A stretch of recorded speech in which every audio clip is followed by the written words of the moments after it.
What have you seen that win last week do for the group down there? A lot more smiles on faces. It's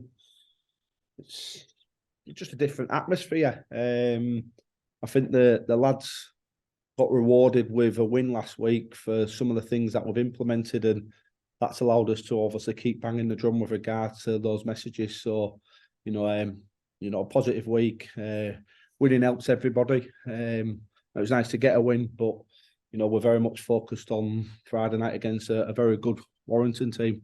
Would you expect to see a more, relaxed, less anxiousness among the players, put it that way? Yeah, I'd like to hope so. We've got some experienced players and, there's some skillful players in there. I think it was important for us as a group just to get that first win and get our rewards for actually rolling our sleeves up and working hard. I thought defensively it was a much improved display from us as a group. Yeah, still some technical things that we need to do a little bit better.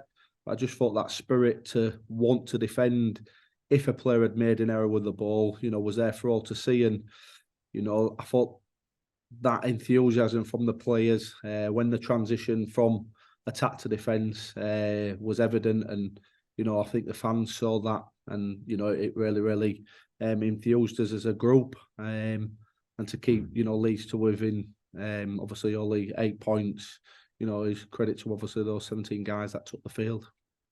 It was a big tick in the box for the players. It was a big tick in the box for you as well, Andy. Has anyone put a contract under your nose yet? No, not yet. It's a strange, obviously, situation, but I'm used to it. I just heard Gaz speaking about the situation that he found himself in. Signed by Rads, and obviously I was assistant coach, and then you're moved into obviously the head coach's position. It's part and parcel of the game that we play. We've just got to roll with it.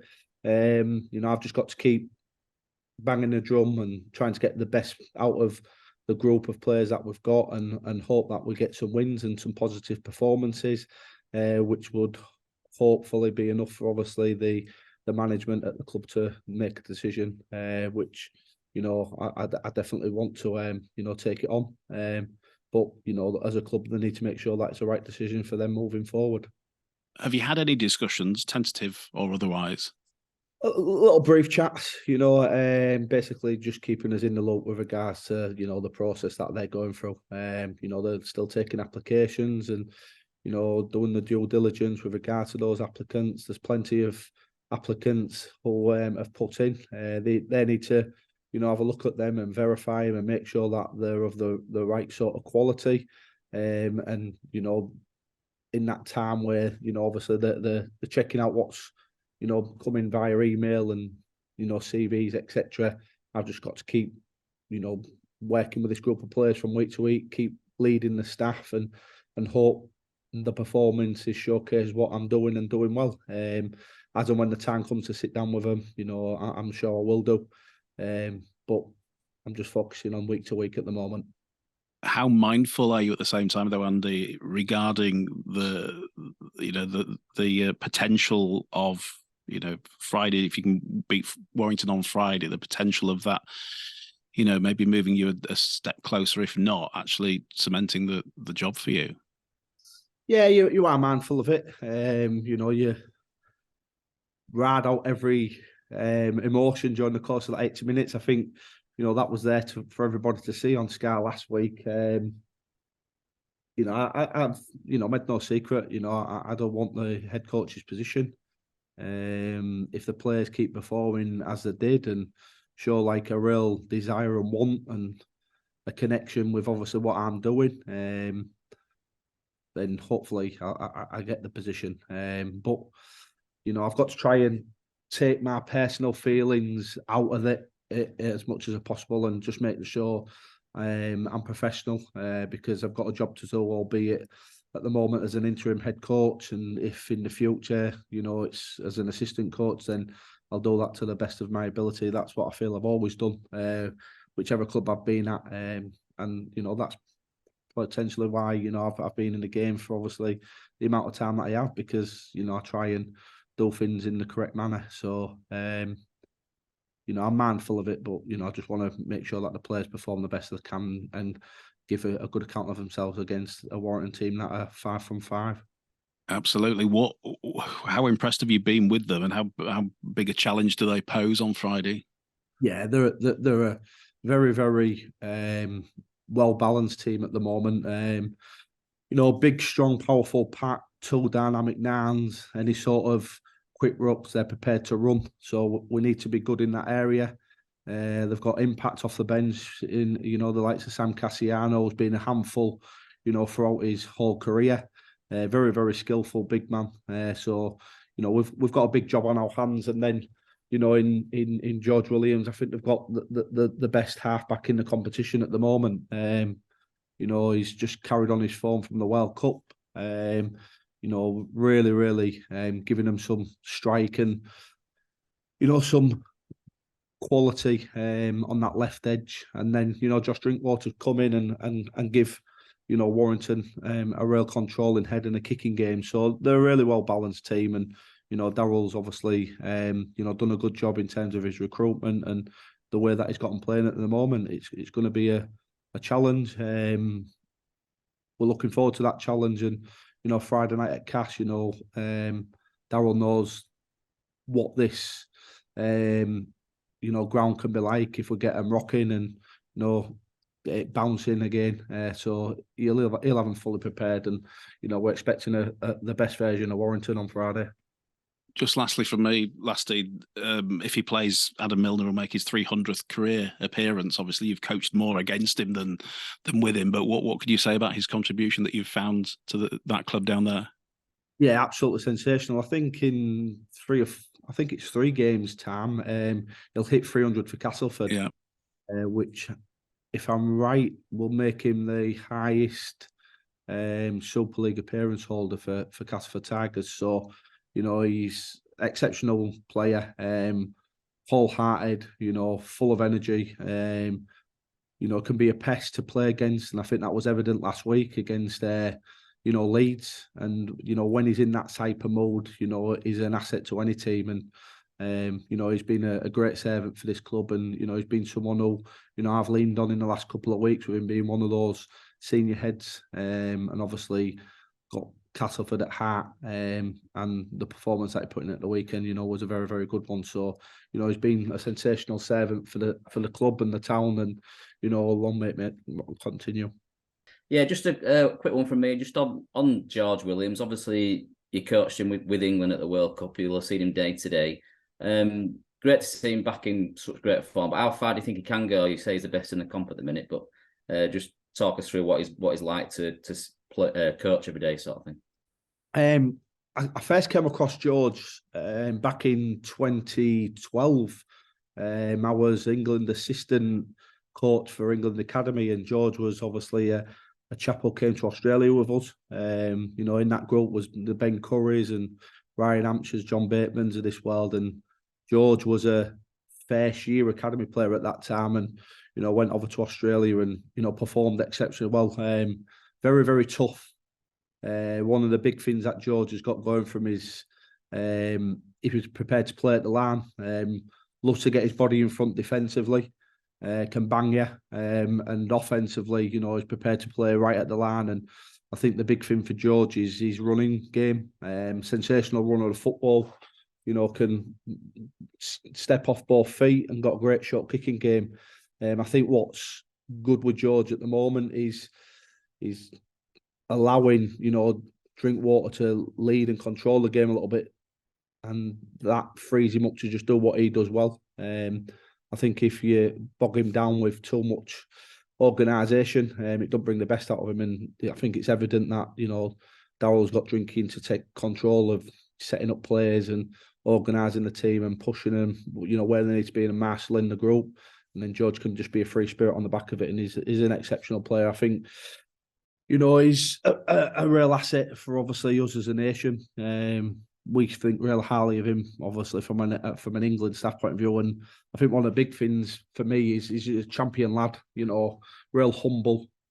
Very honest, hard working, and I've got a real lot of time for him. He's been a pleasure to be associated with, and he was sensational for us in the World Cup. Just very briefly from me, how important is it to back up the sort of effort that you got last week. Cast traditionally get up to play Leeds, but sometimes struggle the following week. Just how important is it to show you can do it more than once in a blue moon? I think that's the challenge for us, Pete. We spoke at the beginning of the year about being a consistent team, but the manner of our performances in the first 5 weeks haven't been consistent. There's been periods in matches where we've done okay, and then there's been some periods, during the course of games where, we've been, nothing short of awful. So striving for that consistency is something that all teams are striving for. We found a bit of a blueprint in terms of the effort areas and that want and desire against Leeds. But the challenge for us as a group is to get back there, emotionally get back there, and make sure that we do the right thing during the course of the game, which allows you to get back there. I think that was the pleasing thing against Leeds. We didn't make unforced errors coming out of yardage. Our completion rate was round about that 80% mark, and that gives you enough energy to then defend with the energy that we did against Leeds. I think in the early rounds, our completion rate hasn't been where it needed it to be. We've made unforced errors coming out of our own end, and our kicking game hasn't been where we need it to be. And when you don't get those, components of the game right, it affects your energy levels. So we're striving for obviously that consistency, and that's been drilled into the boys this week in terms of understand the process, and that allows you to get to them emotional levels and those energy levels which we saw against Leeds. So it's going to be a big job. Warrington posed different questions to what Leeds do, but we've had a good look at them on tape. We've practiced well this week.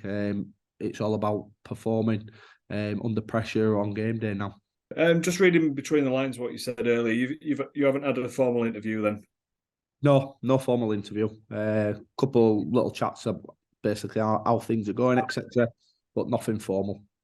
Have you been given any indication on when that might be? No. There's been no date penciled in. Just taking it week to week. The club did say they've got probably a 4 to 6 week window to take in the applications and get a feel for things, and in those 4 to 6 weeks, obviously I've just continue leading the team. As and when that time comes to maybe have a sit down with them, I'll be the first to know from a management point of view. That suggests that they're happy to take the time, which obviously reflects on you and they trust you to get through it. So that must be quite encouraging from your side. Yeah, it is encouraging from my point of view. I think the need to take the time on it. It's an important decision. Been well documented. I think it's 14 players off contract this year, and the IMG proposals are on the horizon, and TV deals are on the horizon, and the new grounds on the horizon. So they need to make sure that they get it right, and I'm happy for them to take the time because I'm confident in what I'm doing at the moment, and I'm confident in the group of players. I've documented it to them that I want the job, and hopefully I get the opportunity to lead this club because it's one which has got great tradition and great history, and I'm passionate about the town, and I'm passionate about the group of players that I'm leading at the moment. So as and when that time comes to sit down, I'll be able to obviously verbalise that to them face to face. How are you feeling about your prospects? I think it's 2.5 weeks on now, isn't it, from when you stepped into the role? I'm at 50% in terms of win rate. It was awful against Huddersfield and wasn't happy with that performance. And I was far happier with elements of the performance against Leeds. The next 2 weeks are, a real acid test for us. Warrington at home were far from 5 and playing exceptionally well. Coming up against a coach and the coaching staff that knows our group of players well, knows what to expect on Friday night, obviously down here at the Menderhose. So it's going to be a real good barometer of where we're at. And then, following week, we play Catalan away, where the other team at this moment in time undefeated. So, it's a real good opportunity to see, where we're at against, 2 of the teams that, are in good form at the moment. Just a couple of more quick ones. Jacob Hookham's come into the squad. He's got 2 experienced players in front of him, but is he knocking on the door?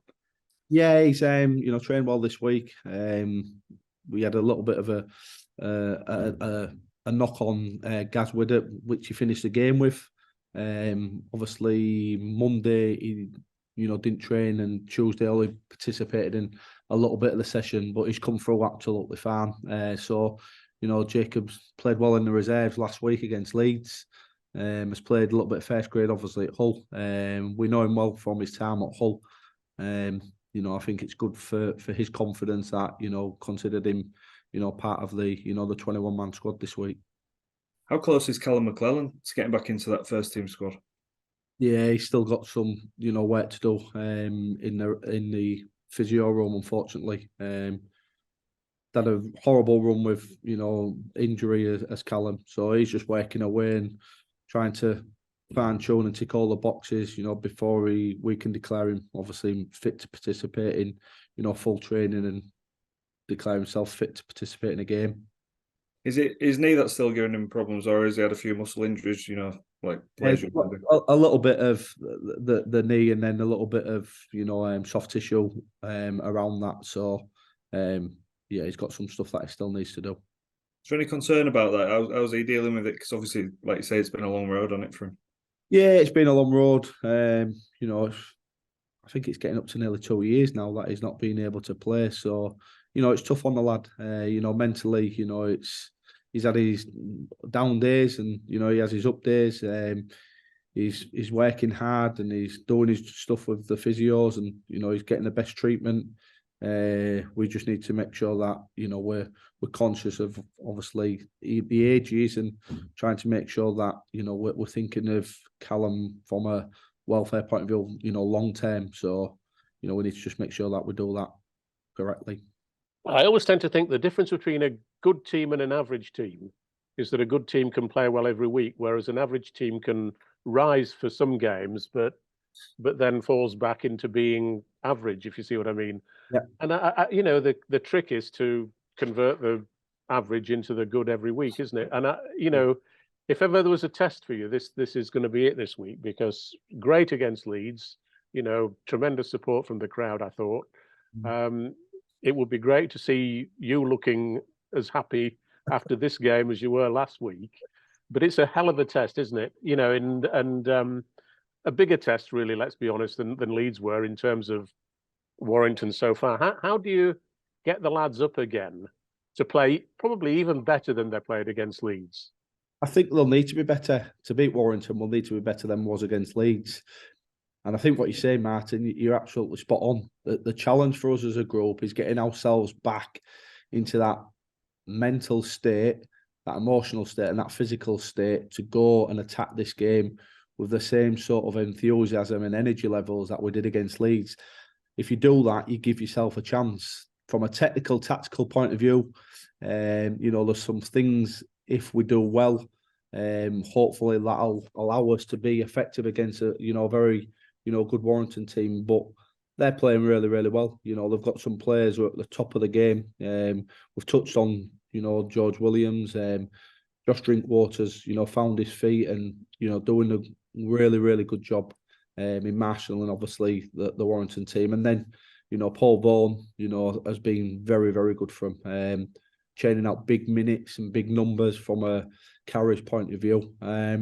And then he's being assisted in that forward pack by the likes of Sam Cassian off the bench, and the two back rowers don't get probably the plaudits that they deserve. Young Matty Nicholson, who they picked up last season, has been very, very good. Spent a little bit of time with him when he was in England Knights, and the fallout programme at the end of the season. He's a real competent player. And Ben Curry, Ben's obviously had a bit of a tough time of it a few years ago with injury, but he's certainly coming out of the other side of that now, and getting back to some of his best form. So they're a very, very well-rounded team. We'll show them the utmost respect, and we have done. But we need to make sure that we perform, better than we did against Leeds, and build on the performance against Leeds, because that's what we need to do moving forward. Well, let's assume that in the next few weeks you get some good results, and obviously if you beat Warrington and beat Catalans, I'd be astonished if you didn't get the job, obviously. But you've then if you do get the job, how confident are you that you can pull right away from the relegation zone? Because when you talk about 14 players coming off contract, if you're a club that's threatened by relegation, it's a terrible problem, isn't it? Because it's very difficult to plan for next season if you can't be absolutely confident that you're going to still be in Super League. So, you know, the real priority for you is to pull away from the bottom and make sure that there are no concerns of that sort, so that you can then deal with the guys you want to retain, and you can go out and recruit other guys that you might want to get into the club. You know, it's such a relegation is such a destructive thing for a club, isn't it? I think anyway. It is definitely, but we've not spoken about relegation. You know, it's round 5, round 6, coming up to round 6. We've managed to get our first win. We're just looking at, you know, week to week. It is a challenge. You know, we need to be consistent in terms of our performance. If we're consistent in terms of our performance, you know, we'll win more games than we'll lose. And then, like you say, once you get 3 or 4 wins on the board, you can start to look up the table rather than, you know, over your shoulder. But as a club, yeah, you are mindful of, you know, making sure that you get some wins, because it does impact on your recruitment, and it impacts on, you know, your long-term strategy. So we need to just make sure that, you know, we take care of week to week first and foremost. And then you assess things, obviously, at a later date. And can I just ask you one more question connected with, you know, the coaching job at Castleford? I mean, you've mentioned already you're still involved with the England setup at the moment.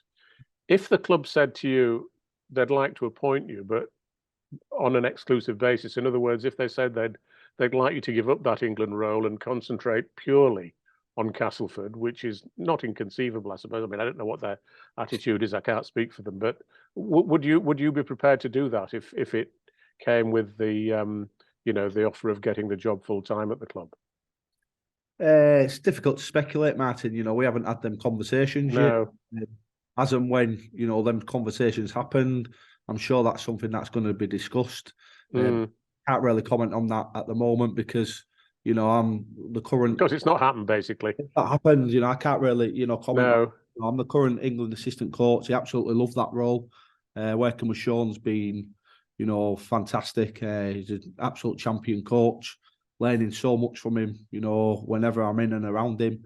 He's been a great shoulder of support for me since, you know, I've taken on this position at Castleford. He was the first one to give me a call, obviously when, you know, Lee lost his position way back in 2020 at Hull. And he basically said, if you'll need anything from me in terms of, you know, support, advice, you know, just pick up the phone. And I think that's the mark of the man that he is.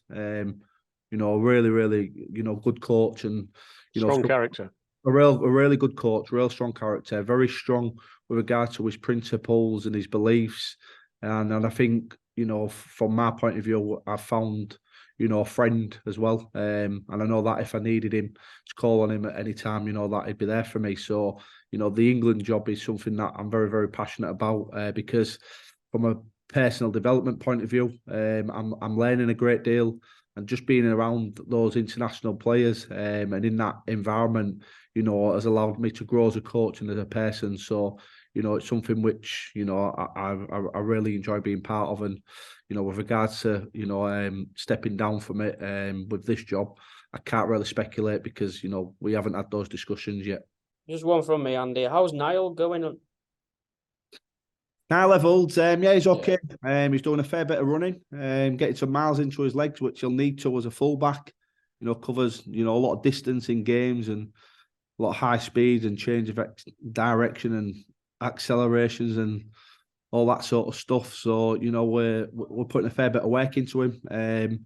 He should, you know, be available for selection this next week, possibly. And certainly, you know, I'd like to hope that he'll be in consideration for obviously that Wakefield game. So, you know, he's coming along nicely. He must have been impressed by Greg Eden's performance. I mean, I thought he was brilliant out the back last week. Yeah, he's been good, Greg. You know, he's had some what was it?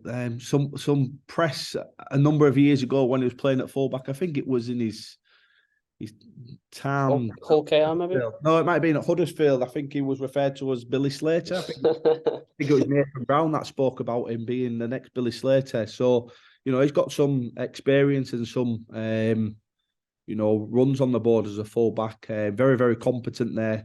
Highly skillful player is Greg. And I think he was great for us against Leeds. He's a run threat. He's got that ability to pass off both left to right and right to left.